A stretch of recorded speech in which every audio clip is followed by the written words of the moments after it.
ఇటీవల పశ్చిమ బెంగాల్లో ట్రైన్ యాక్సిడెంట్ జరిగింది. కాంచనగంగా ఎక్స్ప్రెస్ ని గూడ్స్ రైలు ఎదురెదురు ఢీకొని అతిపెద్ద ప్రమాదం అయితే జరిగింది. అయితే ఇందులో ఎక్కువగా మంది చనిపోయారు, కొంతమంది గాయాలైతాయి.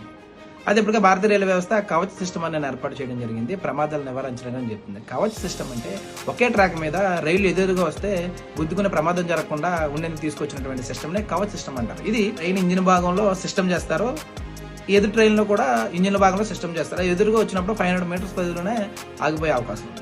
అయితే 1,30,000 కిలోమీటర్ల పరిధినటువంటి రైల్వే వ్యవస్థలో కేవలం 1,500 కిలోమీటర్ల పరిధిలో మాత్రమే ఈ కవచ్ సిస్టమ్ అని ఏర్పాటు చేశారు. అందులో సౌత్ ఇండియాలోనే ఎక్కువగా ఏర్పాటు చేయడం జరిగింది. ఆంధ్రప్రదేశ్లో తీసుకుంటే 66 కిలోమీటర్లకి, కర్ణాటకలో తీసుకుంటే 117 కిలోమీటర్లకి, మహారాష్ట్రలో తీసుకుంటే 597 కిలోమీటర్ల పరిధిలో మాత్రమే ఈ కవచ్ సిస్టమ్ అని ఏర్పాటు చేశారు. అంటే ఇది కేవలం 1,30,000 కిలోమీటర్ల పరిధిలో 1% కూడా లేదు. అయితే భవిష్యత్తులో అయినా సరే భారతదేశంలో రైలు ప్రమాదాలు జరగకుండా ఉండాలంటే కవచ్ సిస్టమ్ అనే దాన్ని కనీసం 50% కన్నా తీసుకొస్తే ప్రమాదాలు జరిగే అవకాశం అయితే ఉండదు.